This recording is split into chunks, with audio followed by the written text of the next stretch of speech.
Ya, Assalamualaikum warahmatullahi wabarakatuh. Terima kasih atas waktu yang telah diberikan Pak Ihsan. Selamat siang Pak Ardo. Saya ingin menyampaikan best practice saya menyusun cerita praktis baik, best practice menggunakan metode STAR terkait pengalaman mengatasi permasalahan siswa dalam pembelajaran. Lokasi di SMK Negeri 1 Kota Besi, lingkungan pendidikan sekolah menengah kejuruan. Tujuan yang ingin dicapai yaitu untuk memotivasi belajar peserta didik pada pembelajaran matematika, materi matriks dengan menggunakan model pembelajaran inovatif PBL. 1, PPL aksi 1 saya itu penjumlahan dan pengurangan matrik, kemudian operasi perkalian 2 matrik juga menggunakan PBL. Penulis saya sendiri, Nortovina, PPL 1 saya pada hari Rabu 14 Desember 2022, kemudian PPL 2 pada hari Sabtu 7 Januari 2023.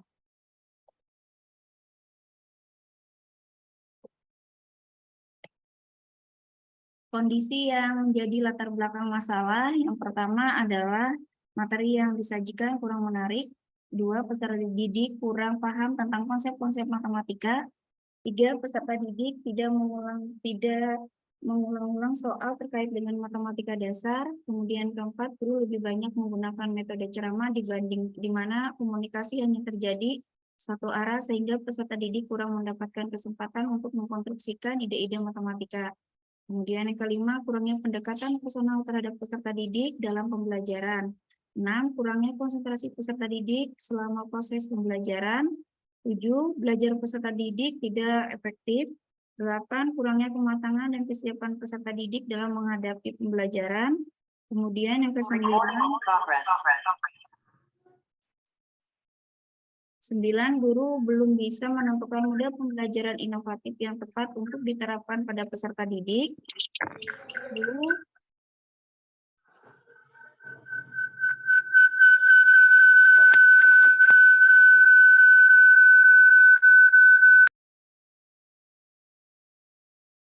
guru hanya mengandalkan satu model pembelajaran pada semua jenjang kelas sehingga terkesan menonton. Kemudian 11, guru kurang mendapatkan pelatihan mengenai pemanfaatan model-model pembelajaran. Ke-12, peserta didik menggantungkan sumber belajar hanya dari guru karena tidak ada kemauan untuk mencari referensi sumber belajar lain. Berdasarkan permasalahan di atas, perlu dilakukan perbaikan agar proses pembelajaran menjadi lebih baik, sehingga dapat meningkatkan hasil belajar dan mengembangkan bakat kreativitas peserta didik. Salah satu cara yang bisa dilakukan yaitu dengan menerapkan model PBL dengan media pembelajaran yang menarik. Kemudian model pembelajaran peserta didik lebih termotivasi untuk aktif dalam proses pembelajaran. Kemudian yang berikutnya, mengapa praktik ini penting untuk dibagikan? Karena pada saat ini guru sangat berperan penting dalam proses pembelajaran, khususnya dalam merancang pembelajaran yang inovatif untuk peserta didik yang dimulai dari pengembangan media pembelajaran yang menarik sampai penentuan model-model pembelajaran yang tepat.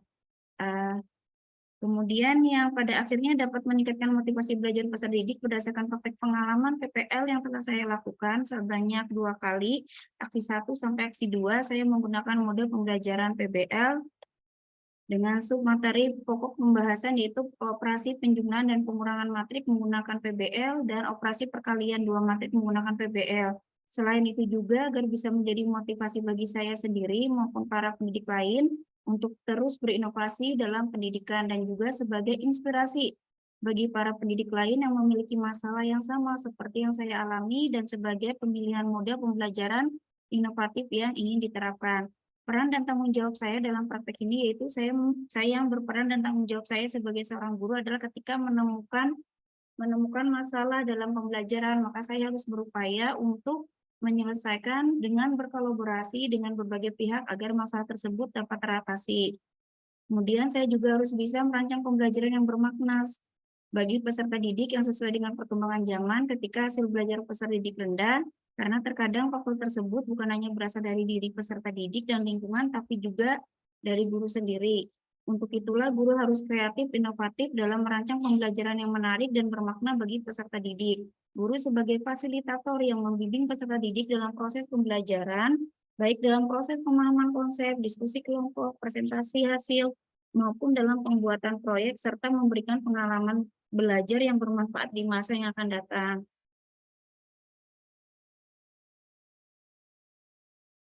Tantangan yang dihadapi dalam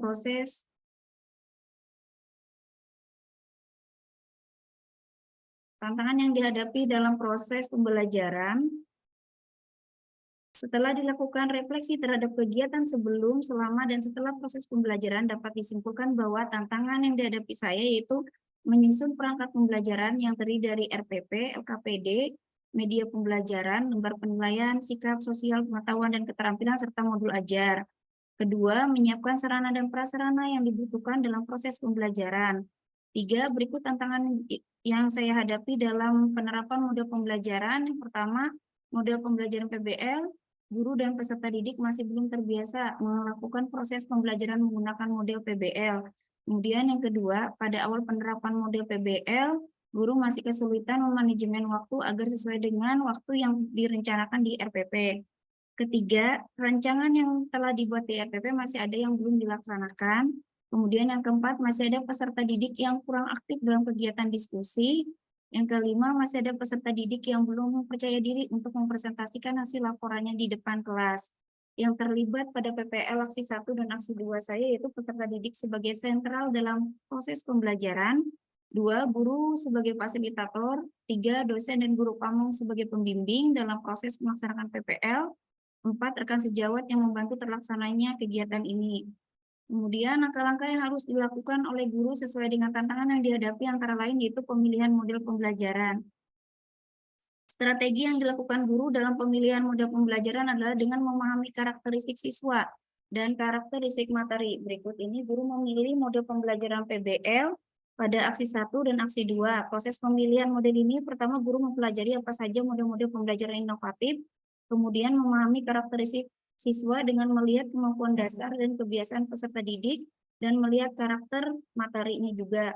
Model PBL juga digunakan guru karena sesuai dengan tujuan yang ingin dicapai yaitu meningkatkan motivasi belajar peserta didik. Nah, PBL ini dinilai memiliki kesesuaian dalam melatih peserta didik karena singkat dan PBL pada proses pemecahan masalah. Proses pemecahan masalah dalam pembelajaran PBL mengharuskan peserta didik untuk berperan aktif menjalankan, menyelidiki dalam memecahkan masalah, sumber daya yang diperlukan dalam pemilihan model PBL antara lain pemahaman atau kompetensi guru akan model pembelajaran tersebut yang memang sangat sesuai dengan karakter peserta didik dan materi tersebut. Pemilihan media pembelajaran, strategi yang dilakukan guru dan pemilihan media pembelajaran itu yaitu satu, pembelajaran melalui PPT, LPD, kemudian LKPD yang menarik. Proses pembuatan media ini dimulai dari pembelajaran yang akan dibuat, media yang dibuat medianya, kemudian guru merancang media pembelajaran. Strategi untuk mengatasi tantangan yang dihadapi, yang pertama, guru lebih intens lagi dalam membimbing peserta didik yang belum memahami tugas yang akan dilaksanakan agar peserta didik yang masih pasif dalam kegiatan diskusi dapat berperan aktif di dalam kelompoknya. Guru mendampingi dan memberikan contoh kepada peserta didik, baik individu maupun kelompok, bagaimana cara mempresentasikan hasil laporan kelompok dan tetap memberikan semangat dan apresiasi kepada peserta didik atau kelompok yang sudah tampil. Kemudian yang terlibat pada PPL 1, aksi 1 dan aksi 2 ini yaitu peserta didik sebagai sentral dalam proses pembelajaran, guru sebagai fasilitator, dosen pembimbing sebagai pembimbing, kemudian guru pamong dalam pelaksanaan PPL, kemudian rekan sejawat. Sumber daya atau materi untuk melaksanakan strategi yaitu jaringan listrik, jaringan internet, smartphone, laptop, LCD, tripod, modul ajar materi. Dampak dari aksi langkah-langkah yang dilakukan yaitu penggunaan model pembelajaran inovatif dapat membuat peserta didik lebih termotivasi untuk belajar dibandingkan menggunakan metode konvensional yang selama ini sering digunakan. Hal ini terlihat dari keaktifan peserta didik yang meningkat dibandingkan dengan sebelumnya menggunakan model pembelajaran inovatif. Guru menyimpulkan dari aktivitas peserta didik selama ini proses pembelajaran akhir pembelajaran selama proses pembelajaran penggunaan model pembelajaran inovatif dapat membuat peserta didik bisa belajar Untuk terampil dan kreatif, penggunaan model pembelajaran inovatif dapat membuat peserta didik membangun kerjasama yang baik. Dampak dari penggunaan media TIPEC yaitu dengan implementasi dalam bentuk gambar, video, pembelajaran ditayangkan melalui PowerPoint dapat membuat peserta didik lebih semangat dan tidak mudah bosan dalam mengikuti proses pembelajaran. Dan dari hasil evaluasi tersebut diperoleh hasil sebagai besar peserta didik mendapatkan nilai di atas KKM. Kemudian respon positif diantaranya dari peserta didik merasa senang dalam proses pembelajaran menggunakan PBL karena mereka dapat terlibat langsung dalam proses pembelajaran juga menarik menurut peserta didik. Guru menyimpulkan dari refleksi yang dilakukan setiap akhir pembelajaran.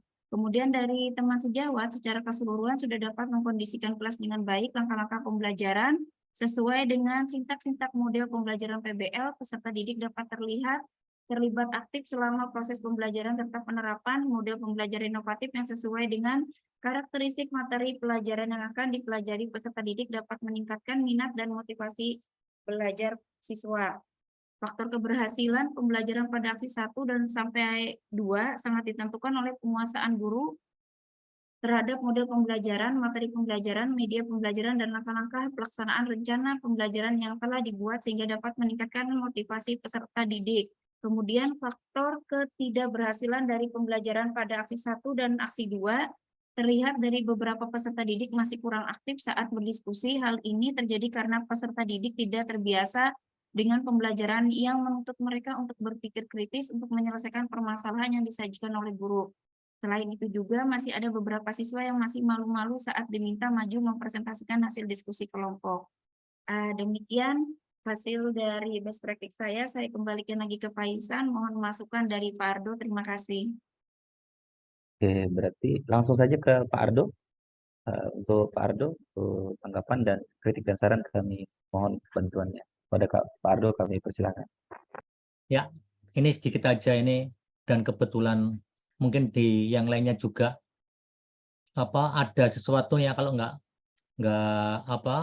nggak mulai sekarang dikoreksi nanti. Iya, Pak. Dikiranya betul tapi salah gitu loh.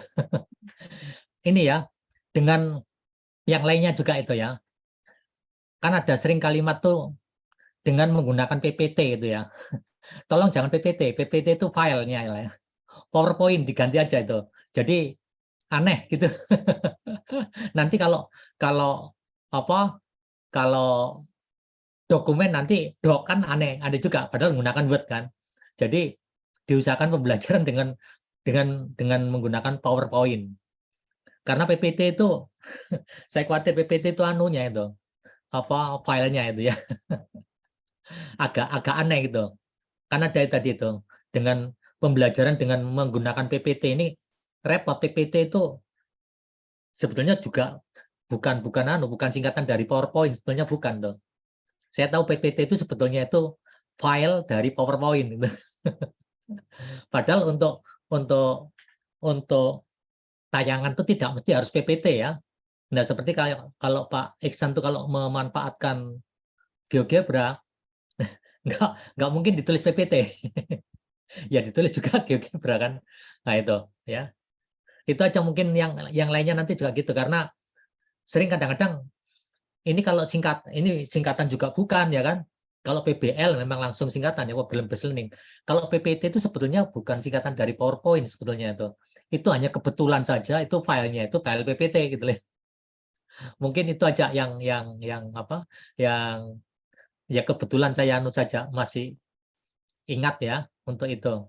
Karena lama-kelamaan agak setelah Bapak Ibu letakkan di situ pembelajaran dengan menggunakan PPT itu, saya tuh bingung dari tadi kenapa PPT, PowerPoint kah? Langsung aja PowerPoint, saya kira itu PowerPoint yang dimaksud tuh. Bukan file PPT, bukan kan? Nanti kalau itu file PPT, nanti kalau semuanya dengan menggunakan Word, masa doc kan aneh juga itu. Ditulis saja dengan menggunakan PowerPoint, itu nanti kemungkinannya menggunakan, ingat GeoGebra itu bisa untuk untuk model pembelajaran bermanfaat juga untuk PowerPoint ya. PowerPoint tapi menggunakan GeoGebra ya. Apakah bisa? Bisa ya. Oke, siap, tapi Pak.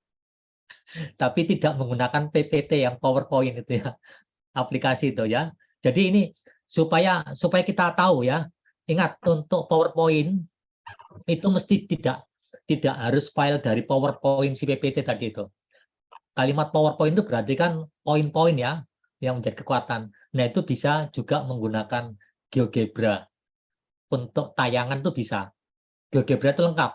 Tayangan istilahnya itu bentuk gambar langsung aplikasi ya kan. Langsung juga seperti tayangan display dan seterusnya itu bisa kita setting gitu. Seperti kayak PowerPoint bisa. Hanya bedanya kalau PowerPoint tidak mungkin menggunakan menghitung ya kan, menggunakan gambar-gambar langsung mengeksekusi fungsi. Sementara kalau GeoGebra bisa. Bedanya di situ ya. Kalau PowerPoint itu hanya ada di istilahnya sering kita manfaatkan itu tersendiri, mesti menggunakan Word ya kan, tayangan display yang dulu. Tapi ingat untuk yang sekarang tidak harus PowerPoint ya, untuk membuat tayangan itu tidak harus PowerPoint. Canva kan nggak menggunakan PowerPoint kan, itu kan. Nah ini sebaiknya dihindari kalimat PPT. Jadi pembelajaran itu nanti gunakan aja PowerPoint ya. Jadi PowerPoint itu nanti bisa memanfaatkan yang Word, memanfaat Office ya.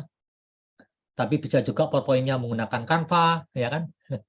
Ini hanya saja ini supaya nanti tidak terus-terusan kebablasan, salah kaprah nanti. Oke, saya kira itu saja. Siap, MX. siap Pak. Oke, siap. Oke Bu Nurto ya. Saya juga ganti berarti nih. Kayaknya ada yang salah. Oke, untuk penampilan selanjutnya.